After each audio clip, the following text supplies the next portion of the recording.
Exercise के आपने question complete किए थे दो, पहले दो क्वेश्चन कंप्लीट कर लिए। थर्ड क्वेश्चन क्या दिया हुआ देखिएगा, हमें यहां पे दिया है भाई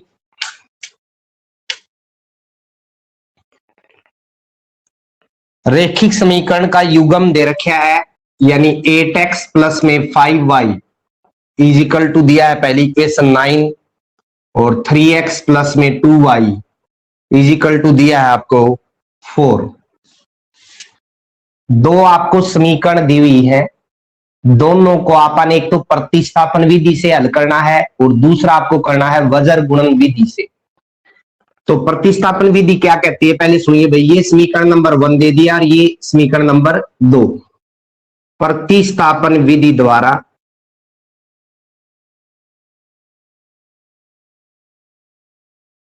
समीकरण 1 से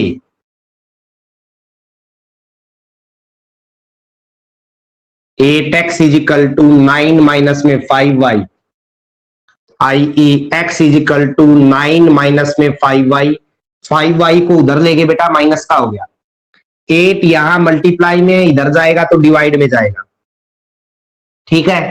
का मान समीकरण 2 में रखने पर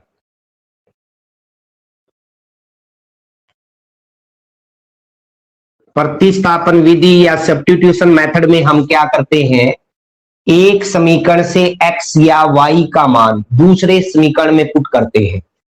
तो 3 गुणा में x का मान क्या है भाई 9 माइनस में 5y बाई में 8 यानी बटा में 8 और जमा में दे रखे है 2y और बराबर है 4, ठीक है बेटा। 8 यहां पे पहले 3 से अंदर गुणा कर दो आप, 27 माइनस में 15y और बटा में 8 सेम रहेगा, जमा में 2y और बराबर है 4। इस साइड यानी LHS जो है आपका, उस साइड आप 8 लघुत्तम लोगे यानी एलसीएम क्या आएगा भाई, ये दोनों तो सेम आएंगे क्योंकि इसके बटा में 8 है, तो यहां पे आ गया 27 माइनस में 15y, 8 दूनी 16y भाई, क्योंकि 2y के बाई में तो 1 है ना, तो इसलिए 8 से यहां गुणा होगी और इज इक्वल टू 4 यानी बराबर है 4। क्या टर्म बची आपकी, 16y में से 15y घटेगा तो y बच गया और जमा में बच गया 27। 8 या भाग में है बेटा उधर जाएगा मल्टीप्लाई में, 8 चौके कितना हो गया 32, यानी y का मान आ गया 32 में से 27 घटेगा तो y का मान क्या आ जाएगा 5। y का मान 5 जो आया है वो या तो आप इसको इक्वेशन नंबर 3 दे दीजिए, यहां पुट कर सकते हो, या फिर y का मान 1 या 2 कौन सी भी समीकरण में आप पुट कर सकते हो। तो y का मान समीकरण 3 में भी रख सकते हो या फिर 1 या 2 में रखो, रिजल्ट आपका सेम आएगा। y का मान समीकरण 1 में रखने पर तो रखिए भाई 8x प्लस में 5 इंटू में y का मान भी 5 है, 5 5 जा यानी 5 5 25 और इज इक्वल टू 9, 8x बराबर है 25 इन्हें घटाएगा तो माइनस का 16 बच गया भाई, क्योंकि 25 दूसरी साइड जाएगा तो माइनस का होगा, 8 से भाग देंगे तो x का मान आ गया -2 और y का मान क्या आ चुका था बेटा 5। अब यही मान y का यहां रखे, 9 में से 25 घटेगा तो -16 को 8 से भाग दोगे तो -2 ही आएगा, यहां रखोगे तो भी -2 ही आएगा। क्लियर है, ये विधि है आपकी कौन सी, प्रतिस्थापन विधि, यानी x का मान यहां पे -2 आया, y का मान 5 आया भाई। उसके बाद हमें लगानी है वज्र गुणन विधि, प्रतिस्थापन विधि भी लगानी है और उसके साथ में वज्र गुणन विधि यानी क्रॉस मल्टीप्लीकेशन मेथड। तो आप लिखोगे यहां पे वज्र गुणन विधि द्वारा या बाई क्रॉस मल्टीप्लीकेशन मेथड। हाँ जी, क्रॉस मल्टीप्लीकेशन मेथड में मैंने आपको समझा था कि 23 12 का मेथड आप याद रखोगे। 23 12 मतलब क्या है, पहले 2 का मतलब है y के कोफिशिएंट, यहां x लीजिए y लीजिए, यदि इक्वल में आपका 9 या 4 है, देखो एक तो आता -9 बराबर 0, यहां भी -4 बराबर 0, एक तो समीकरण में बराबर है 0 हो तो यहां लिया जाता है 1 और इक्वल टू 9 दे रखे है यानी बराबर में 9 और 4 दे रखे है तो यहां लिया जाएगा -1। पहले यहां 2 का मतलब है y के कोफिशिएंट आएंगे, गुणांक। y के साथ में पहली इक्वेशन में 5 है, दूसरी में 2, दोनों रख दिए। फिर आपका 3 का मतलब है ये जो कांस्टेंट टर्म है ना, तीसरा, पहला दूसरा तीसरा, ये हमने ऐसे नेम दिया है। तीसरे के अंदर कांस्टेंट टर्म है वो आएंगी, यानी 9 4। फिर आपने कहा पहला 1 का मतलब है x के गुणांक, यानी एक तो 8 आ गया और एक क्या आ गया 3। और फिर 2 का मतलब क्या है कि y के जो गुणांक है यानी मल्टीपल्स, वो आ गया आपका 5 और 2। ये देखो यहां भी 2 लिया और यहां भी 2, दोनों सेम है इस मेथड के अकॉर्डिंग। क्लियर है? अब देखिएगा, मैंने बताया था आपको ये जो गुणा होती है वो एज इट इज आती है, यानी x बटा में आएगा आपका 5 चौके 20, प्लस की आई तो प्लस की और माइनस की आती तो एज इट इज रखते, यानी जैसी है वैसी रखते। और ये जो गुणाती है वो साइन चेंज होके आती है। साइन चेंज का मतलब यदि इनकी गुणा का रिजल्ट प्लस का आता है तो यहां अपन माइनस का लेना पड़ेगा, साइन चेंज हो जाएगा। 9 दूनी 18, किसका आ गया माइनस का। y बटा में ये जो गुणा आएगी आपको बताया बेटा, प्लस की आएगी यानी एज इट इज आएगी, और माइनस में कितना आ गया आपका 32, माइनस 1 बटा में 8 दूनी कितना है भाई 16, एज इट इज आएगी। और ये साइन चेंज होके आएगी, देखो 15 प्लस का है लेकिन यहां किसका आएगा माइनस का। आई ई एक्स बटा में यहां पे 20 में से 18 गया 2 आ गया, y बटा में 27 में से 32 घटेगा -5, और -1 बटा में कितना आ गया 1। अब पहला जो मान है, तीनों मान आपस में इक्वल है, पहली संख्या और लास्ट संख्या को बराबर ले ले। आई ई आप क्या लिखोगे, x बाई में 2 इज इक्वल टू है -1/1 को हम -1 लिख सकते हैं, क्योंकि 1 से भाग देंगे तो रिजल्ट वही आएगा, यानी x का मान आपका -2 आ गया बेटा। फिर देखिए इसको, यानी सेकंड टर्म और लास्ट टर्म को इक्वल लोगे, आई ई आपका आएगा y बाई में -5, और ये जो रिजल्ट आया वो -1 आएगा बेटा। -5 उधर जाएगा, मल्टीप्लाई में जाएगा तो माइनस माइनस की गुणा प्लस हो जाएगी। y का मान क्या आ गया आपका 5। x का मान प्रतिस्थापन विधि से भी यही आया था, वज्र गुणन विधि जो आपको समझाई उससे भी यही आया है। अब आपसे पूछ रहा है कौन सी विधि उपयुक्त है, तो या तो आपको जोन सी भी उपयुक्त लगे वो आप बताइए, या फिर दोनों विधियों का अपनी अपनी जगह पे अपना अपना अलग महत्व है। Both methods have even oven value, that's why each method is important. Clear है? ये आपको करना है भाई। अगला सम देखिएगा, आगे आपको प्रॉब्लम्स दे रखी हैं जो आपको सोल्व करनी है वज्र गुणन विधि से। कैसे सोल्व करोगे? पहला सम दे रखा है, एक छात्रावास के मासिक व्यय का एक भाग नियत है। तो एक तो महीने का फिक्स रेट है, जहां छात्रावास यानी हॉस्टल में रह रहे हैं, तो आप मानोगे माना मासिक नियत व्यय, यानी मंथली फिक्स्ड रेट बी, क्या मान लिया भाई x रुपए मान लिया। उसके बाद आपको दे रखा था दूसरा कि शेष भाग इस बात पर निर्भर करता कि छात्र ने कितने दिन भोजन किया, तो भोजन पर व्यय आपने मान लिया भाई y रुपए, ये x मान लिया और ये y।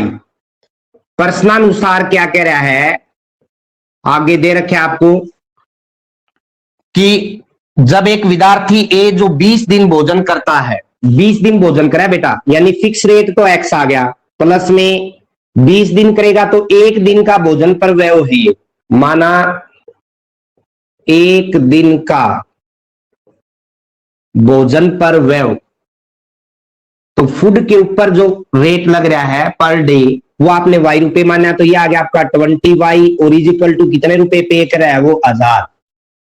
क्लियर है? दूसरी इक्वेशन एवं दूसरे केस में क्या दिया आपको कि जब एक विद्यार्थी बी 26 दिन भोजन करता है, यानी फिक्स रेट तो x ही रहेगा, जमा में आ गया 26y, 26 दिन भोजन कर रहा है तो 26y हो जाएगा, और इज इक्वल टू कितने रुपए खर्च कर रहा है अभी 1180 रुपए।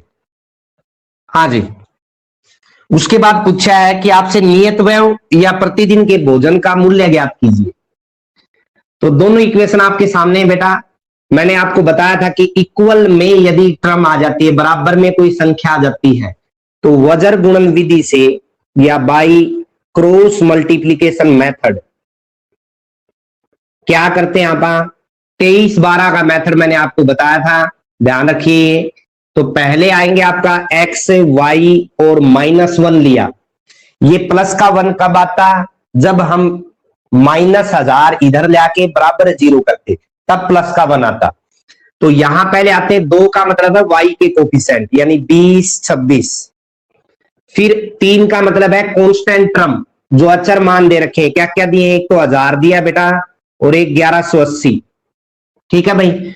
फिर आपको 1 का मतलब है एक्स के मल्टीपल, एक्स के गुणांक, वो क्या क्या दे रखे हैं? एक एक। और फिर 2 का मतलब है वाई के गुणांक, यानी एक 20 दिया है और एक क्या दिया है? 26। क्लियर है? अब x बटा में क्या आएगा देखिएगा, x के बाई में आएगा इन दोनों की गुणा। 0 0 2 तो 0 आ गई, 2 8 16, 1 2 2 और 1 3 2। और माइनस में क्या आ गया भाई आपका? 26,000। इनकी गुणा तो आई प्लस की, और ये जो गुणा बताई थी मैंने साइन चेंज होके आएगी तो माइनस की आ गई। बराबर है y बटा में देखो क्या आएगा बेटा? 1000 और माइनस में आ गया आपका 1180। -1 बटा में क्या आएगा देखिए बेटा? 26 प्लस का आएगा और ये वाला माइनस में आ गया आपका 20। क्लियर है भाई? तो x बाई में यदि आप 26,000 में से ये घटाएं 23,600, तो क्या बचेगा देखिए? 0 0 10 में से 6 गया 4, 5 में से 3 गया 2, यानी x बाई में माइनस का आ गया आपका 2400, क्योंकि 26,000 माइनस के थे ना बेटा। या y बाई में क्या आएगा देखिएगा? माइनस का 180 आ गया भाई y के बाई में। क्लियर है? और यहां पे देखें -1 बटा में कितना आ जाएगा? 6 भाई। हाँ जी, 23,600 आपने घटाया 26,000 में से, 26,000 जो थे आपके माइनस के थे, इस वजह से जो आपका रिजल्ट आया वो माइनस का आया। क्लियर है? उसके बाद आप देखोगे बेटा क्या दिया हुआ है, फर्स्ट टर्म और लास्ट टर्म को इक्वल करोगे।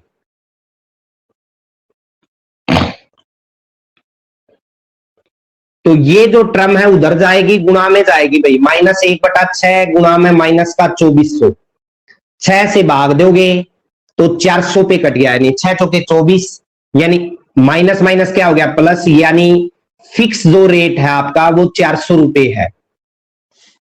ठीक है? और भोजन पे खर्च कैसे होगा वो देखिएगा आगे। आप y का मान जो है ये दोनों इक्वल लोगे तो y बाई में -180 बराबर है -1/6।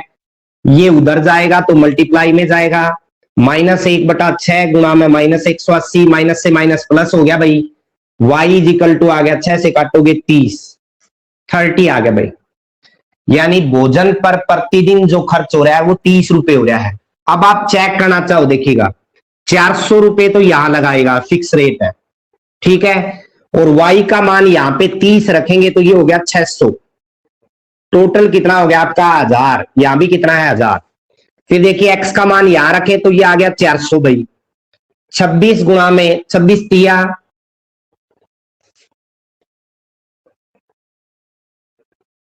26 को 3 से गुणा करिए बेटा, 30 से गुणा करोगे ना आप, 30 से गुणा करोगे तो ये तो 0 आ गया। 3 6 18, 1 3 दूनी 6, 1 7, यानी 780 आ गया।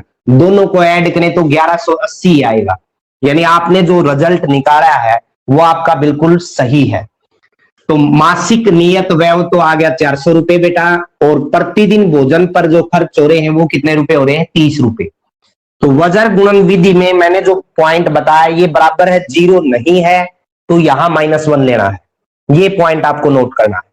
बाकी आपको बताया ये वाली गुणा जो आएगी वही होगी, और ये वाली जो मल्टीप्लाई करोगे वो साइन चेंज होके आएगी, यानी जो प्लस का है वो माइनस का होगा और माइनस का वो प्लस का होगा। उसके बाद देखिए भैया अगला जो सम दे रखा है, अगला क्वेश्चन आपको भिन्न के ऊपर दे रखा है, यानी फ्रैक्शन के ऊपर। तो कैसे करोगे वो देखिएगा। हमें दे रखा है कि भिन्न 1/3 हो जाती है जब उसके अंश से 1 घटाया जाता है, और 1/4 हो जाती है जब हर में 8 जोड़ा जाता है। तो माना आप मानोगे भिन्न मान लीजिए, यानी फ्रैक्शन बी x बटा में y। तो प्रश्नानुसार हमें क्या दिया है बेटा, हमें यहां पे दे रखा है कि यदि आप अंश अंश मीन ऊपर वाला, हर मतलब नीचे वाला, यहां लिख भी सकते हो आप न्यूमरेटर बाई में डिनोमिनेटर, या फिर अंश अंश बटा में हर। तो इसने कहा है यदि अंश से 1 घटाया जाता है, अंश में से 1 घटा दें, हर आपका सेम रहेगा, तो रिजल्ट जो है वो कितना हो जाता है 1/3 भाई। अब 3 से आर पार गुणा करोगे, देखो 3 से इसको गुणा करोगे, 3x माइनस में 3 बराबर है 1 की, और y की गुणा y आ गई आर पार गुणा करने पर, या फिर टेकिंग क्रॉस मल्टीप्लीकेशन। यहां से देखिएगा क्या आएगा, y इधर ले आइए, 3x माइनस में y बराबर है 3, उधर जाएगा तो किसका हो जाएगा, प्लस का। यह आ गई समीकरण नंबर 1। एवं दूसरा क्या दे रखा है, यदि हर में 8 जोड़ दे, हर आपका y है, यानी डिनोमिनेटर में 8 ऐड कर दिया जाए, तो जो रिजल्ट आपका भिन्न का वो हो जाता है 1/4 भाई।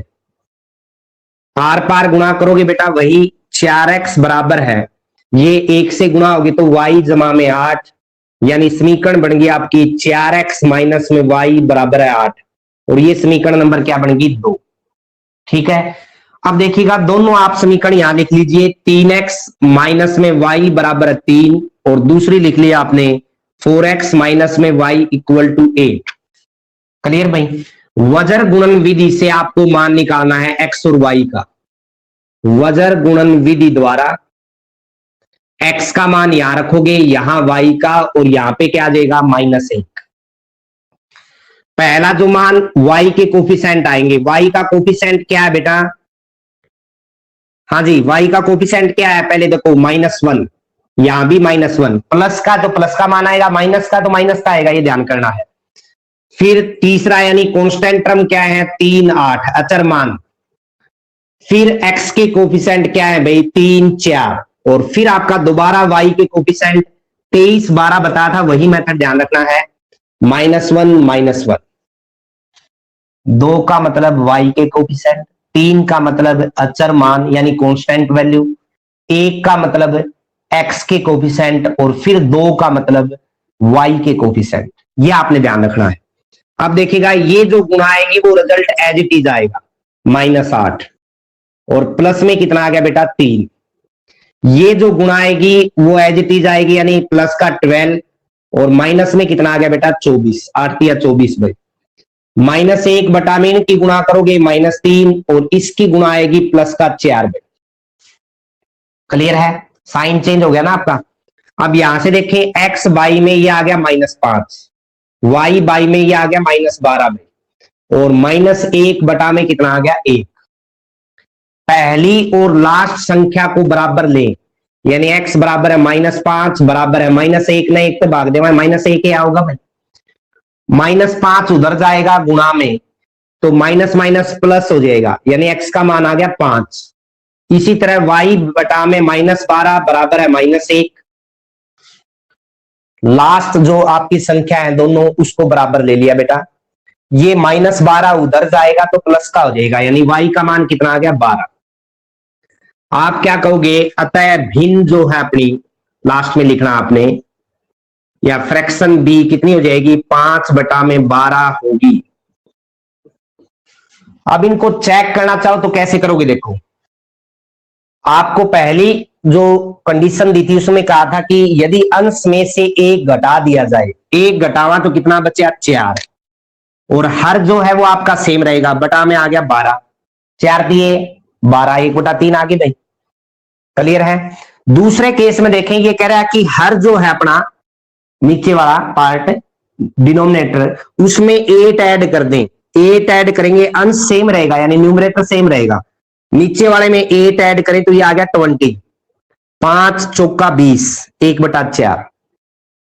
तो दोनों केस आप चेक कर सकते हो कि जो आपके रिजल्ट आए हैं वो सही है या कहीं पे आपने गलती की। ठीक है, अगला सम देखिएगा भाई, क्या दिया है, इंपॉर्टेंट सम है एग्जाम के हिसाब से। कई बार जो बड़े क्वेश्चन आते हैं 5 मार्क्स वाले, उसके अंदर ये क्वेश्चन आ चुका है हरियाणा बोर्ड और सीबीएसई बोर्ड दोनों के अंदर। तो देखिएगा क्या दिया है बेटा, एक राजमार्ग पर दो स्थान है ए एंड बी। हाईवे के ऊपर दो स्थान दे रखे हैं भाई, एक ए दिया है और एक दिया है बी। क्लियर है? तो ये कह रहा है आगे 100 किलोमीटर की दूरी पर है, ये दोनों एक दूसरे से कितनी दूरी पे है, 100 किलोमीटर की दूरी पे। हाँ जी, एक कार ए से तथा दूसरी कार बी से एक ही समय पर, एक यहां से चलेगी एक यहां से, दो कार चल रही हैं, एक ही समय पर चलना प्रारंभ करती हैं। यदि ये कारें भिन्न भिन्न चालों से एक ही दिशा में चलती हैं तो वे 5 घंटे पश्चात मिलती है। माना आप मान लीजिए स्पीड मानोगे आप कार ए की और कार बी की अलग अलग। माना कार ए की चाल x किलोमीटर प्रति घंटा मान ली भाई। क्लियर है?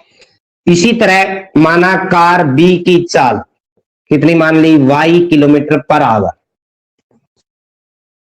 अब दोनों के बीच में 100 किलोमीटर का डिस्टेंस है, पहली जो लाइन है, यानी प्रश्नानुसार आप क्या कहोगे, x plus y is equal to 100। First equation आपकी क्रिएट होगी। क्लियर है? दोनों का जो डिस्टेंस है 1 आवर के रूप में चलेंगे, ये यहाँ पे जो टाइम रहेगा वो 1 आवर रहेगा। 1 इंटू एक्स यानी डिस्टेंस आ गया, प्लस में 1 इंटू वाई डिस्टेंस आ गया, और इजिकल टू क्या हो गया 100। यानी दूरी का जो फार्मूला डिस्टेंस का वो क्या है, स्पीड इंटू टाइम, यानी चाल गुणा में क्या आ गया, समय। अब अगली कंडीशन, जब इसने बताया कि दोनों एक दूसरे से विपरीत चलेंगी, उससे पहले तो हमें टोटल डिस्टेंस दे दिया था। अब दोनों एक इस साइड जा रही है तो एक इस साइड आ रही है भाई। क्लियर है? तो 5 घंटे पश्चात, यानी आप कहोगे कार ए द्वारा तय की गई दूरी, तो समय कितना है यहां पे 5 आवर, और स्पीड कितनी है x, तो कितनी आ गई भाई 5x। या कार ए द्वारा 5 घंटे में तय की गई दूरी लिख सकते हो आप। इसी तरह कार बी द्वारा 5 घंटे में तय दूरी, 5y आ गया भाई। प्रश्नानुसार क्या आ गया बेटा, देखिए ये स्पीड आप पॉजिटिवली लेंगे, ये डायरेक्शन पॉजिटिव लेंगे तो ये क्या लेंगे, नेगेटिव लेनी पड़ेगी। यानी एक तो आ गया 5x डिस्टेंस, माइनस में कितना आ गया 5y, उधर वाला डिस्टेंस तो घटेगा ना, अपोजिट डायरेक्शन होगी, और इजिकल टू कितना आ गया 100। क्लियर है? तो दोनों का डिस्टेंस जो है यहां से ये जो पार्ट है ये आपको समझना है बेटा, एंटी डायरेक्शन है, इसलिए एक पॉजिटिव वे में चल रहा है और एक है नेगेटिव वे में, और टोटल डिस्टेंस जो था आपका वो कितना था 100।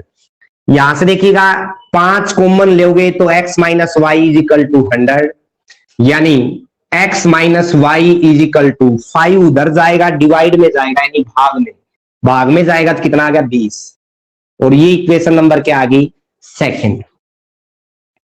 क्लियर है? समझ में आ गया? तो पहली इक्वेशन ये आ गई आपकी, दूसरी इक्वेशन ये आ गई। अब आपको विधि लगानी है, कौन सी, वज्र गुणन विधि। तो यहां पे डाल दीजिए second equation, x minus y बराबर है 20 भाई, ये सेकंड इक्वेशन थी, वहां से यहां नोट कर दी। अब लिखोगे आप वज्र गुणन विधि द्वारा x y और उसी तरह -1 जैसे हम पहले लेते आए हैं। पहला आपका y का कोफिशिएंट आएगा, यानी एक तो 1 है और एक क्या है -1। फिर आएगा आपका कांस्टेंट टर्म, यानी एक 100 है और एक कितना है 20। फिर आएगा आपका x का कोफिशिएंट यानी 1 1, और फिर जो लास्ट टर्म है आपको पता है y का कोफिशिएंट आता है तो 1 -1। अब यदि आप मेथड लगाएं यानी वज्र गुणन विधि लगाएं तो ये आया आपका 20, और ये रिजल्ट आ गया -100 यानी माइनस का 100, साइन चेंज होगा तो किसका आ गया प्लस का 100 है। y बाई में क्या आएगा बेटा, ध्यान से देखिए, ये आया 100 और माइनस में आ गया बेटा 1 से मल्टीप्लाई करेंगे तो 20, और ये वाला देखें तो ये आया रिजल्ट आपका -1 बाई में -1 और ये वाला जो आएगा 1 की मल्टीप्लाई 1, लेकिन साइन चेंज होगा तो -1, यानी रिजल्ट्स आ गए आपके x बाई में 120 यानी 120, y बटा में 80 और इजिकल टू -1 बटा में -2, माइनस से माइनस है कैंसिल हो गया। तो देखिएगा आप फर्स्ट टर्म और लास्ट टर्म को इक्वल करो। पहली, वैसे तो तीनों इक्वल है लेकिन हमें एक्स वाई का मान चाहिए, तो पहली और लास्ट यानी अंतिम जो संख्या है दोनों को इक्वल किया। तो ध्यान से देखो यहां 120 भाग में उधर जाएगा गुणा में, x बराबर 1/2 गुणा में 120, 2 से काटोगे तो 60 आ गया भाई। ठीक है, फिर देखिए y का मान निकाले, y बटा में 80 इजिकल टू 1/2 भाई। 80 यहां भाग में उधर जाएगा गुणा में, यानी y बराबर है 80 गुणा में 1/2, यह आ गया आपका 40। तो कार A की जो स्पीड है वो कितनी आ गई 60 पर किलोमीटर और B की कितनी आ गई 40 पर किलोमीटर। क्लियर है? अब ये मान आप रख के देखोगे तो दोनों इक्वेशन आपकी सेटिस्फाई होंगी। तो इस तरह से आपने ये क्वेश्चन कंप्लीट करना है। वज्र गुणन विधि आपने इतने क्वेश्चन कर लिए, अब आपको दिमाग में आ गया होगा कि कैसे आपको अप्लाई करनी है। ठीक है, अगला सम देखिएगा भाई, वो भी अलग है, रेक्टेंगल के ऊपर दिया यानी आयत पे क्या दिया देखिएगा बेटा। हमें दे रखा है एक आयत का क्षेत्रफल 9 वर्ग इकाई कम हो जाता है यदि उसकी लंबाई 5 इकाई कम कर दी जाती है और चौड़ाई 3 इकाई बढ़ा दी जाती है। पहले तो देखिए रेक्टेंगल इस वे में लेते हैं बेटा आप, एक लेंथ यानी लंबाई यानी x मान ली आपने और चौड़ाई कितनी मान ली y। माना आयत की लंबाई x, मीटर तो मीटर ये वरना सेंटीमीटर, वैसे इकाई में ले सकते हैं यहां तो। हाँ जी, तो चौड़ाई कितनी मानोगे भाई, आपने मान ली y। ठीक है, तो अक्षेत्रफल निकालें आयत का। अक्षेत्रफल क्या होगा बेटा, यानी एरिया क्या होगा x into y. Let length be x units and breadth be y unit, then area be x into में y। अब देखिए ये कह रहा है यदि लंबाई 5 इकाई कम कर दी जाती है, यदि लंबाई 5 इकाई कम कर दी जाती है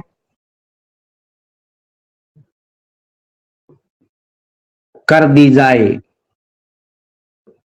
तो नई लंबाई, न्यू लेंथ क्या आ गई बेटा, 5 इकाई कम करिए भाई तो x -5 आ गई यूनिट। और चौड़ाई, यदि चौड़ाई 3 इकाई बढ़ा दी जाती है, if breadth be increase 3 units, तो नई चौड़ाई y प्लस में 3 यूनिट आ गई भाई। x इकाई y इकाई यहां डाल सकते हो आप, यहां भी इकाई डाल सकते हो साथ में। क्लियर है? प्रश्नानुसार इसने क्या कहा है, अब नया क्षेत्रफल लिखिए पहले। नया क्षेत्रफल क्या आ गया भाई आपका, लेंथ इंटू ब्रेथ। आयत तो है ही अपना, आयत का जो क्षेत्रफल होगा वो लंबाई गुणा में चौड़ाई होगा। अब लिखिए प्रश्नानुसार, इसने कहा था यदि ये काम कर दिया जाता है, 5 घटा दी जाए लंबाई और चौड़ाई 3 बढ़ा दी जाए, तो जो आपका क्षेत्रफल है 9 वर्ग इकाई कम हो जाता है। अब देखो ये क्षेत्रफल तो 9 वर्ग इकाई कम हो गया। अब पहले वाला क्या था एक्स वाई, प्रश्नानुसार क्या आ गया, एक्स वाई में से आप 9 घटा देंगे और बराबर किसके आ जाएगा, इसके क्षेत्रफल के। भाई जो क्षेत्रफल है वो 9 इकाई यानी 9 यूनिट्स कम हो जाएगा। तो इसका मतलब है कि जो आपका क्षेत्रफल आया था वही तो कम हुआ ना, तो दोनों इक्वल आ गए। अब क्या करेंगे बेटा, एक्स वाई माइनस में 9 इजिकल टू वाई से गुणा करो, एक्स वाई माइनस में 5y, फिर 3 से करो 3x माइनस में 15। एक्स वाई से एक्स वाई कैंसिल हो गया भाई। यहां बचा देखो 3x प्लस का बचा माइनस में 5y, ये तो इधर रख लिया। 15 को इधर ले आइए, 15 इधर आएगा तो प्लस का होगा, 15 में से 9 घटेगा तो कितना बच गया 6। और ये समीकरण नंबर क्या आ गई 1, यानी समीकरण नंबर 1 यहां लिख रहा हूं, इसके अंदर 3x माइनस में 5y बराबर है 6 आ गई भाई आपकी। दूसरे केस में क्या दे रखा है, यानी ये तो थी पहला केस। अब दूसरा केस क्या है वो देखिएगा। यदि हम लंबाई को 3 इकाई और चौड़ाई को 2 इकाई बढ़ा दें, लंबाई को 3 इकाई बढ़ाने पर नई लंबाई कितनी आ गई भाई, x जमा में 3 इकाई, और चौड़ाई को कितना बढ़ा दिया जा रहा है भाई, 2 इकाई बढ़ाने पर नई चौड़ाई, वो कितनी आ गई बेटा, y जमा में 2। हाँ जी, तो क्षेत्रफल 67 बढ़ जाता है, 67 इकाई बढ़ जाता है यदि ये आप वो करेंगे तो नया क्षेत्रफल क्या आ गया दूसरे केस में भाई, वो आ गया लंबाई गुणा में चौड़ाई। अब आप लिखोगे प्रश्नानुसार, इसने कहा कि क्षेत्रफल बढ़ जाता है 67, तो पहला क्षेत्रफल एक्स वाई है, इसमें 67 जोड़ दीजिए, बराबर किसके आ गया, x प्लस में 3 गुणा में y जमा में 2, दोनों बराबर हो गए। अरे भाई नया क्षेत्रफल तो 67 यूनिट ज्यादा है ही, तो पहले वाले में 67 ऐड करेंगे तो दोनों इक्वल नहीं हो जाएंगे। अब आप मेथड लगाओगे, यहां से पहले मल्टीप्लाई करोगे, एक्स वाई प्लस में 67 इज इक्वल टू वाई से गुणा करो बेटा, एक्स वाई जमा में 3y, फिर 2 से गुणा करिए 2x जमा में 6। क्लियर है भाई, पहले y से गुणा कर दी इस पूरे को, फिर 2 से कर दी, एक्स वाई प्लस का यहां है, यहां भी प्लस का, दोनों कट जाएंगे, बचा क्या देखिएगा, 2x जमा में 3y, 6 इधर आएगा बेटा तो माइनस का होगा, तो कितना बच गया भाई 61, यानी दूसरी इक्वेशन आ गई 2x जमा में 3y बराबर है 61। क्लियर है, यानी आपको जो बताया गया 3 इकाई लंबाई बढ़ाई, 2 इकाई चौड़ाई बढ़ाई, तो आपकी नई लंबाई आ गई, नई चौड़ाई आ गई। क्षेत्रफल क्या आएगा, लंबाई गुणा में चौड़ाई वो है आयत का क्षेत्रफल, ये आ गया भाई। अब ये कह रहा है कि जब ये नया क्षेत्रफल आया है उस समय आपका जो क्षेत्रफल पहले था उससे 67 ज्यादा आया है इकाई, तो 67 हमने पहले वाले में जोड़ दिया, दोनों इक्वल आ गए, इन दोनों की गुणा करी, बाकी जो टर्म बची वो आपकी ये आ गई। अब आप लगाओगे वजर गुणन विधि में, यानी क्रॉस मल्टीप्लीकेशन मेथड क्या कहता है आपका, वजर गुणन विधि द्वारा, हाँ जी, पहले x के कोफिशिएंट आएंगे, यानी x की टर्म y, यानी आप एलिमेंट ले रहे हैं बेटा, पहले इक्वल में है तो -1, यहां आपके आएंगे 23 12 जो मेथड बताया था मैंने आपको, तो पहले y के कोफिशिएंट,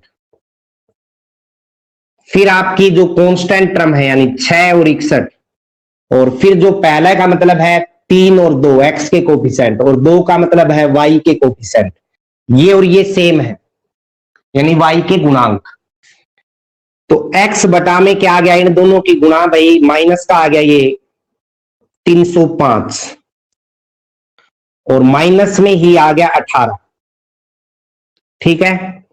y बाई में देखिएगा क्या आएगा आपका, ये आ गया 12, और माइनस में आ गया भाई 3 और 18 यानी 183, और इजिकल टू यहां देखिएगा -1 बाई में ये आ गया आपका 9, और प्लस में आ गया 10।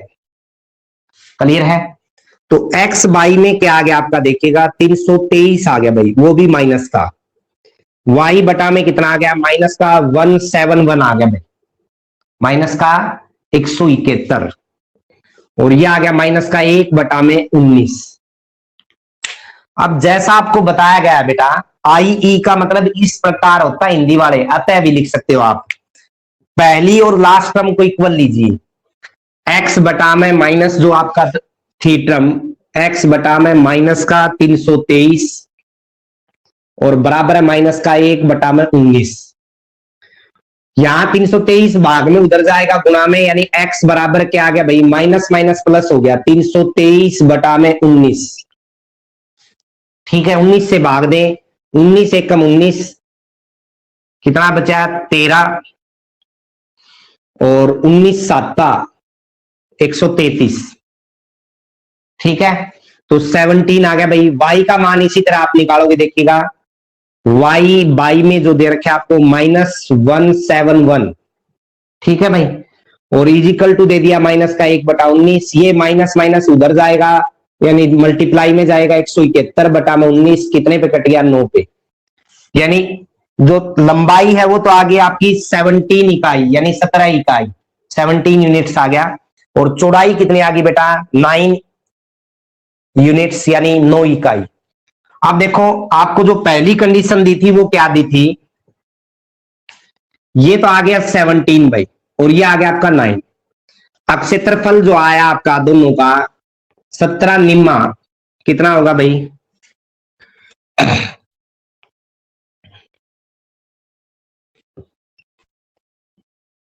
वर्ग इकाई में आएगा।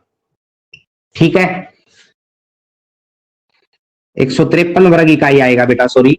अब यहां से देखें इसने पहली जो कंडीशन दी थी वो क्या दी थी वो सुनिए। अब इसने कहा था कि लंबाई को कितना बढ़ा दिया जाए 5 इकाई कम कर दिया जाए।